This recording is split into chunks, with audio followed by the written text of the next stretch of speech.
بسم اللہ الرحمن الرحیم ایاک نعبد و ایاک نستعین۔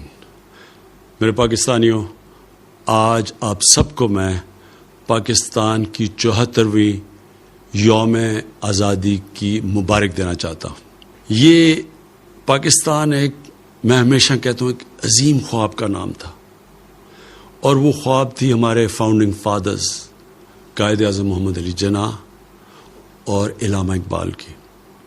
اور وہ خواب یہ تھی کہ ہم نے پاکستان کو ایک اسلامی فلاحی ریاست بنانا تھا، اور دوسری طرف اس ریاست کے اندر قانون کی بالادستی قائم کرنی تھی، جدھر سب انسانوں کے حقوق ہونے تھے، چاہے ان کا کوئی رنگ ہو یا جو بھی ان کا مذہب ہو، لیکن سب انسان برابر اور حقوق ان کے ریاست نے گارنٹی کرنے تھے۔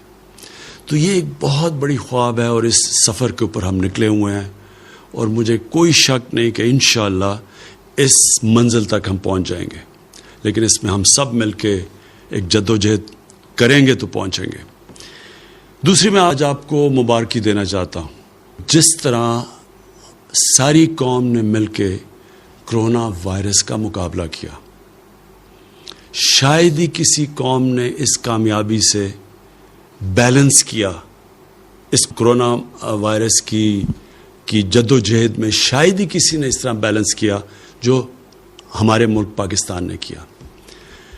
شروع میں ہمیں خوف تھا کہ ایک طرف کرونا سے لوگ مریں گے، دوسری طرف ہمیں خوف تھا کہ جو لاک ڈاؤن لگانے سے پوری معیشت ختم ہو گئی، بند ہو گئی، اس کی وجہ سے بھوک سے لوگ مریں گے۔ تو جو ہم نے فیصلے کیے، آج ہمیں اللہ کا خاص شکر ادا کرنا چاہیے کہ کرونا کے کیسز بھی نیچے آ گئے ہیں، اور ہماری معیشت بھی اوپر جانا شروع ہو گئی ہے۔ اس میں پھر سے میں کہتا ہوں کہ کوشش انسان کرتا ہے، لیکن کامیابی اللہ دیتا ہے۔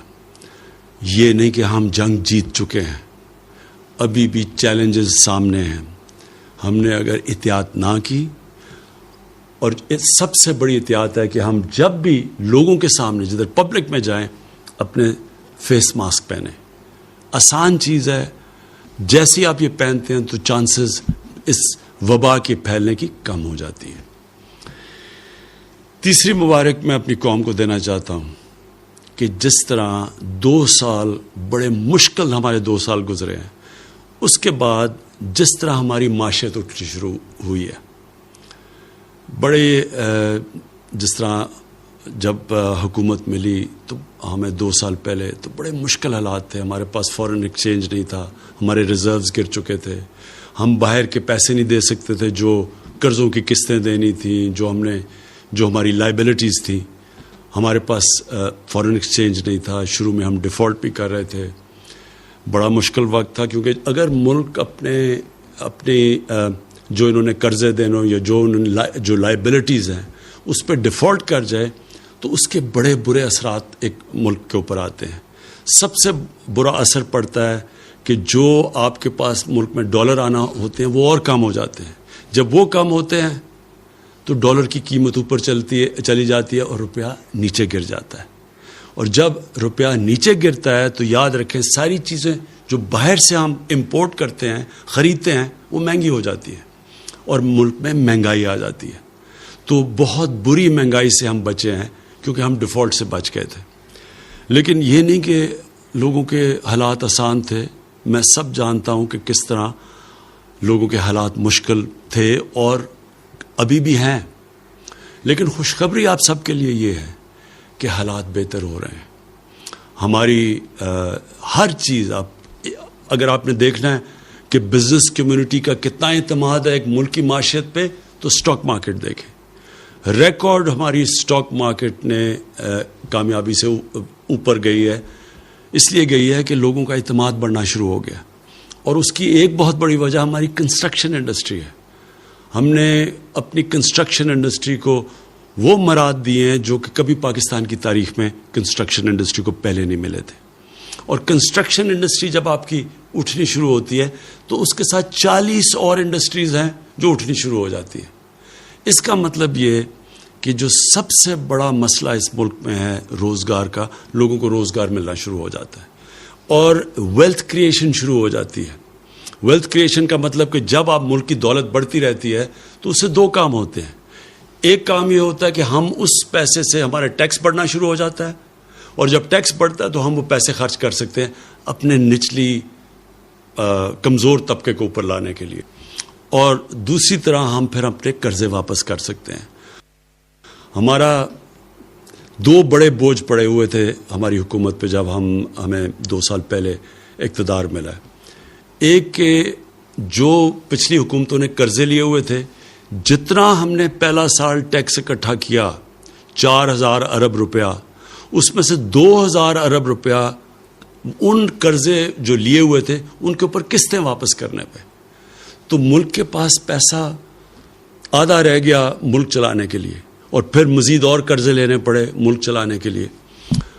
اور جو دوسرا بوجھ ہے وہ میں بعد میں بتاؤں گا, وہ پاور سیکٹر کا ہے.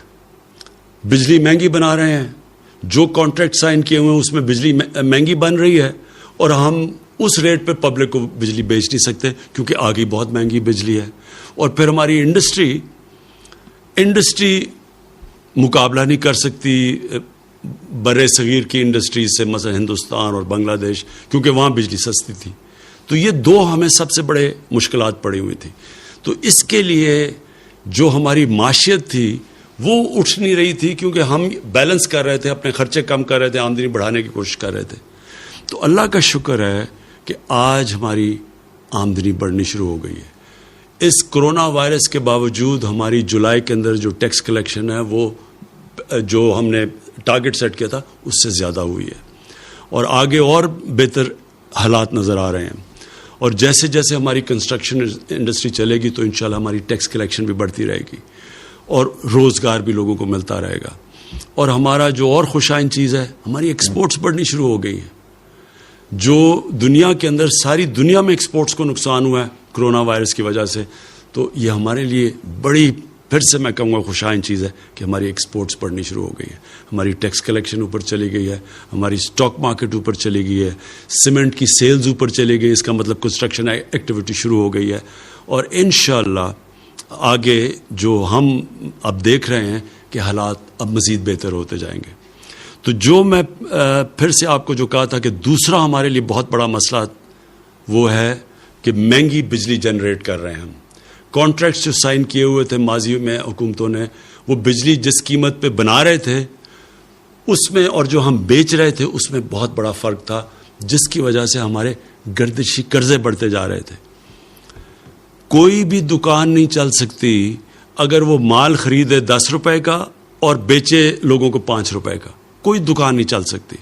بجلی مہنگی خرید رہے ہیں اور جو بیچ رہے ہیں وہ ہم کم, کیونکہ آگے بجلی بہت مہنگی تھی. تو لہٰذا مذاکرات چل رہے تھے گورنمنٹ کے اور انڈیپینڈنٹ پاور پروڈیوسرز کے. تو میں جو چوتھی مبارک اپنی قوم کو دینا چاہتا ہوں کہ یہ طویل مذاکرات کے بعد ہماری کل اگریمنٹ ہو گئی ہے, ان سے معاہدہ ہو گیا. اس کی ڈیٹیلز تو ہماری ٹیمز آپ کو بتاتی رہیں گی, لیکن اس کا اب آپ کے عوام کے اوپر کیا فرق پڑے گا, اس سے جو بجلی کی جنریشن کی قیمت ہے وہ کم ہونی شروع ہو جائے گی. اور جب وہ بجلی کی جنریشن کی قیمت کم ہوگی, یہ فائدہ ہماری انڈسٹری کو بھی ہوگا اور انشاءاللہ آنے والے دنوں میں عوام کو بھی ہوگا. دوسرا, اس کے دو پہلو ہیں. ایک تو ہم بجلی مہنگی بنا رہے ہیں اور بیچ کم رہے ہیں, تو وہ انشاءاللہ اس جنریشن کی قیمت کم ہوگی. دوسرا, آنے والے دنوں میں جو ہم بڑی دیر سے تیاری کر رہے ہیں اپنی ڈسٹریبیوشن نیٹ ورک کو ٹھیک کرنا. جو بجلی ہم جو ڈسٹریبیوشن جو لائنوں میں جاتی ہے اس میں سے بہت لائن لاسز ہیں, چوری ہے اور لائن لاسز ہیں. اس کو کم کرنے کے لیے آنے والے دنوں میں آپ کے سامنے آپ پورے وہ ریفارم پیکج لے کے آئیں گے کہ کیسے ہم یہ ڈسٹریبیوشن بجلی کا اس میں لائن لاسز کیسے کم کر سکتے ہیں, چوری کیسے کم کر سکتے ہیں. یہ پورا پیکج آپ کے سامنے لے کے آئیں گے. پھر سے اس کا نیٹ نتیجہ انشاءاللہ بجلی کی قیمت کم ہوگی.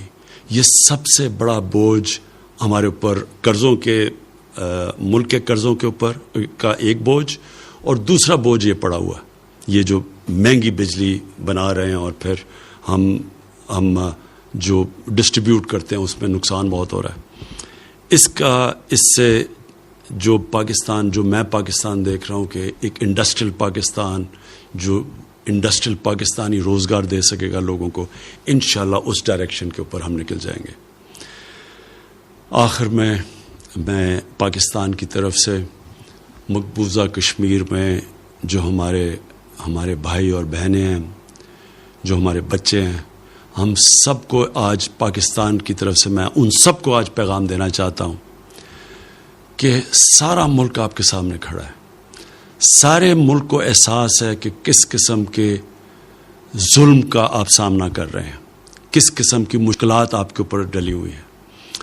ہم پوری جدوجہد کرتے رہیں گے، پولیٹیکل، مورل، ڈپلومیٹک، پوری آپ کے ساتھ آپ کے لیے جدوجہد بھی کریں گے، آپ کے ساتھ بھی کھڑے ہیں، اور اللہ سے بھی دعا کریں گے کہ اللہ آپ کو آزاد کرے، اللہ آپ کو وہ حق دے جو آپ کو 70 سال پہلے یونائٹڈ نیشنز کی سیکیورٹی کونسل نے آپ سے وعدہ کیا گیا تھا، UN کی ریزولوشنز میں جو آپ کو حق ملنا چاہیے تھا کہ آپ نے اپنے مستقبل کا فیصلہ کرنا تھا۔